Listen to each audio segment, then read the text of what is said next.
Okay, so this is our utility function. Again, it's in discrete time, so that means we have the summation rather than an integral.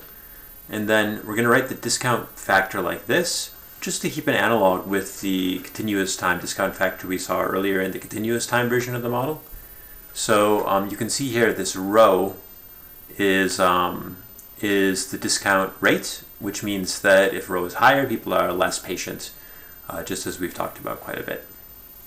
All right, so just as before, in the neoclassical growth model, you'll recall that we have a fixed number of households, and then the size of each household is growing exogenously. So that's going to be true in this model as well. Finally, we have the utility function, and this looks slightly different than what we saw before. We're going to have two arguments rather than just one. And actually, previously we had a big C, I believe, for consumption per member of the household, and then we let little c be consumption per unit of human capital. But notice here we're changing that a little bit. This little c is going to be the consumption per household member. And then also there's a second argument here, which is 1 minus little lt. So LT is going to be the amount of time that each household member chooses to work. We're going to assume that it's a fraction of their time. So 1 minus LT is the fraction of time that the household member is not working. In other words, their leisure. Typically we expect that utility is going to be increasing in consumption and also increasing in leisure.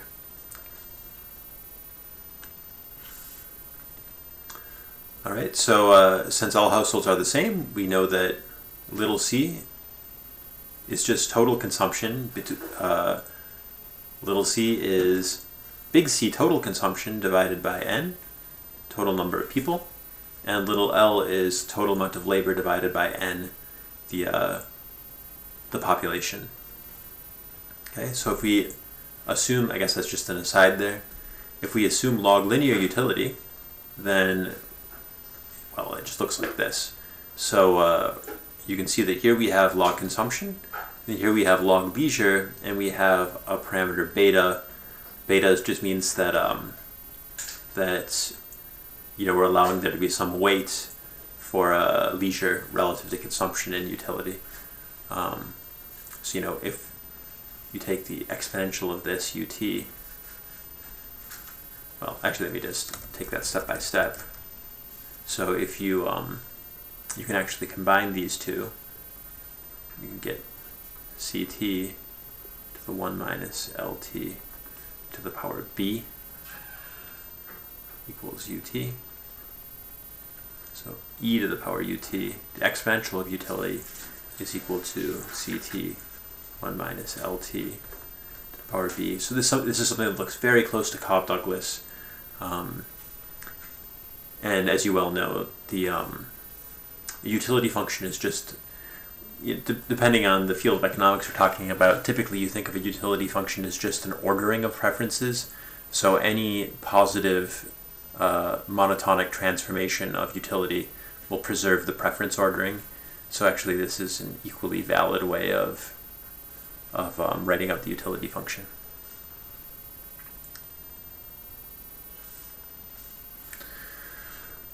Okay, so that was stuff that was pretty similar to what we saw in the neoclassical growth model. This slide is the first one where we see something that's quite different.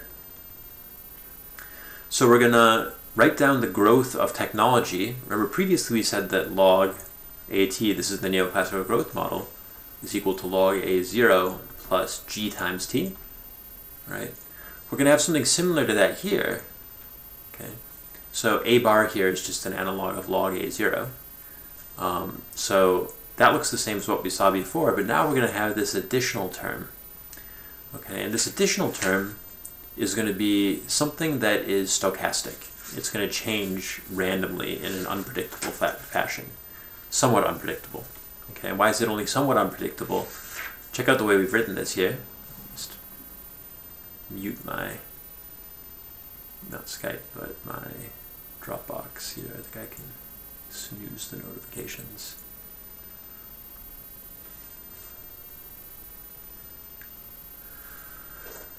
All right, so if you look at this a squiggly or a tilde t, that's going to be some parameter times a squiggly t minus 1, all right, plus this epsilon at, all right? So the way you want to think about this is that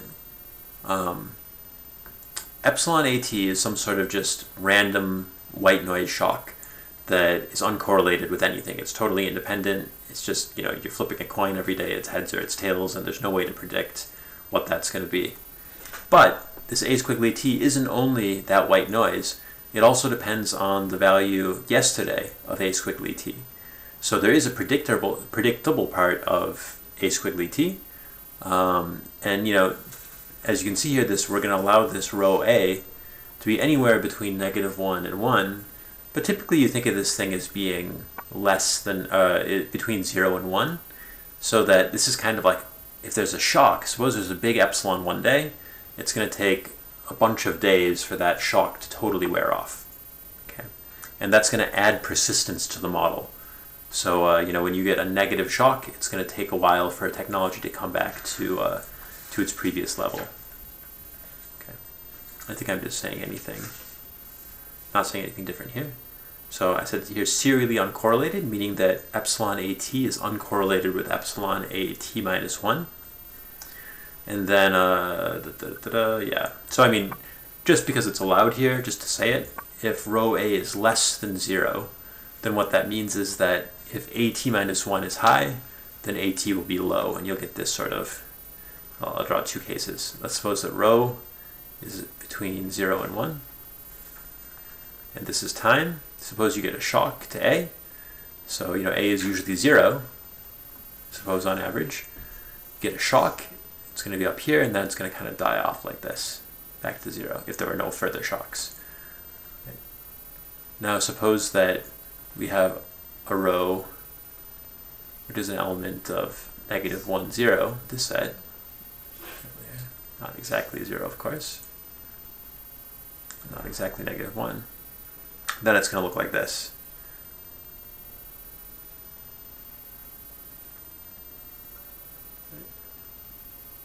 So we're still going to return to our steady state level, but it's going to take some time. That shock's going to kind of bounce up and down. This whole process, by the way, is totally exogenous, right? This has nothing to do with people's choices.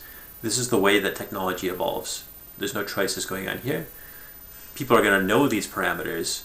Of course, they won't be able to predict the shock. So it's going to add persistence to these technology shocks, which is going to be important for these models to be able to match actual business cycle movements.